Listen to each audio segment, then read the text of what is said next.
Bienvenue sur votre chaîne préférée Akhbar al-Blad de Hassan Atlemsen.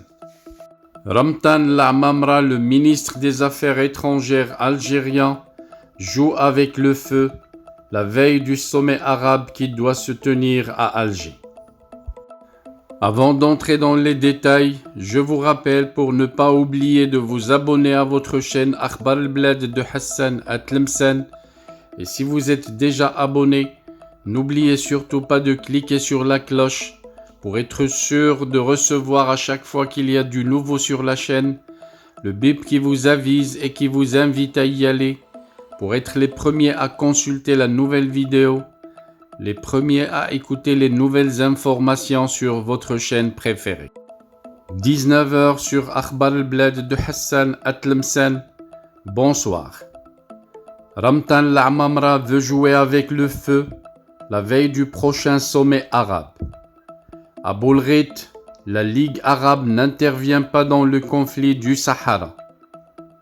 Le secrétaire général de la Ligue arabe, Ahmed Aboulghit, a nié toute médiation de l'organisation panarabe dans le règlement de la question du Sahara marocain. La Ligue arabe n'intervient pas dans le conflit du Sahara ou dans tout ce qui se passe entre le Maroc et l'Algérie, ou entre ces pays arabes et un pays tierce, sauf sur demande, et il n'y en a pas eu. C'est ce qu'il a déclaré l'Égyptien lors d'une conférence de presse animée à Madrid avec le ministre espagnol des Affaires étrangères José Manuel Álvarez. Dans les années 70, le roi Hassan II avait tenu à écarter la Ligue arabe de ce problème, préférant dans un premier temps une solution au sein de l'Organisation de l'Unité africaine, l'ancêtre de l'Union africaine. Néanmoins, avec l'admission en 1984 de la RASD au sein de l'OUA, il s'est tourné vers les Nations Unies. La position défendue par le Maroc a longtemps été partagée par l'Algérie, jusqu'à l'annonce en novembre 2021 par le ministre algérien des Affaires étrangères de sa volonté d'inscrire le différend territorial sur l'agenda du prochain conclave arabe. Le prochain sommet arabe sera sommet de la solidarité interarabe et le soutien de la cause palestinienne et du peuple sahraoui, avait déclaré Ramtan Lamamra. Ramtan Lamamra est en train d'essayer de jouer avec le feu au sommet arabe.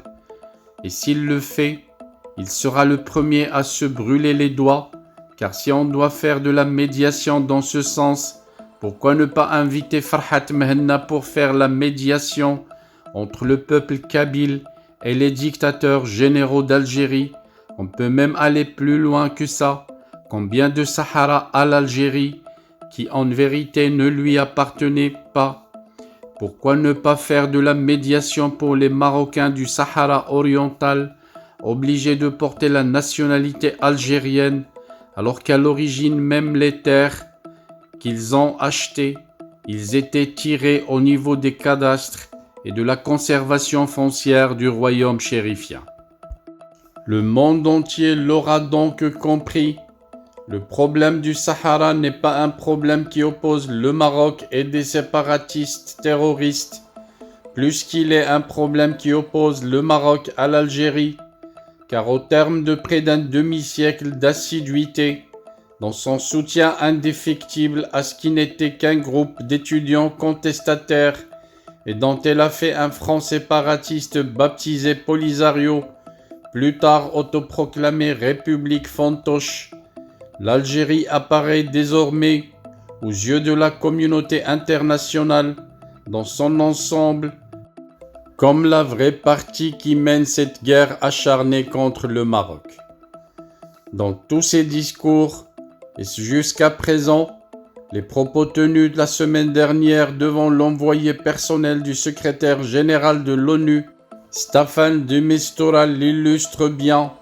Le régime algérien tente de servir au monde de sa fourbe thèse d'un conflit qui n'opposerait que deux parties, le Maroc et le Polisario.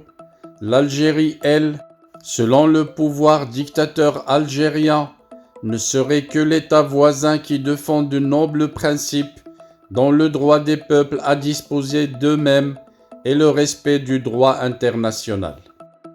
Si Alger était vraiment attachée à ces principes, pourquoi ne les a-t-elle pas appliqués à d'autres cas ailleurs dans le monde avec autant de moyens financiers, militaires et diplomatiques que ceux dilapidés pour ces marionnettes du Polisario?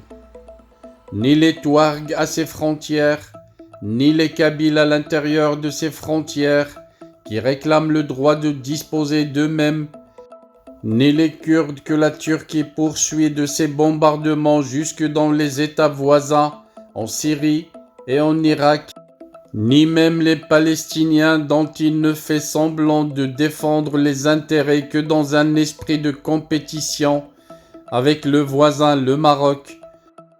Le Maroc qui assure la présidence du comité Al-Quds. L'Algérie ne marchande avec la cause palestinienne que pour déranger le Maroc dans ce noble rôle qu'il joue. C'est grâce à ce problème du Sahara créé de toutes pièces et à cet ennemi extérieur, le Maroc, constamment agité sous le nez du peuple algérien comme un épouvantail, que l'armée a pu garder la main haute sur l'Algérie et dirige le pays d'une poignée de fer, ce qui a permis à des généraux corrompus de la junte militaire des dictateurs de voler toutes les richesses de l'Algérie, tout le budget annuel de l'État algérien pour s'enrichir aux dépens du peuple algérien qui reste pauvre et ne dispose d'aucun minimum d'infrastructures et de services sociaux. Maintenant que l'Algérie organise le sommet arabe à Alger, Ramtan Lamamra cherche par tous les moyens à impliquer la Ligue arabe dans ce faux problème qu'elle a créé elle-même. L'Algérie, qui prétend viser la solidarité arabe, n'a jamais réglé aucun différend, même pas celui qu'elle a créé elle-même avec son voisin.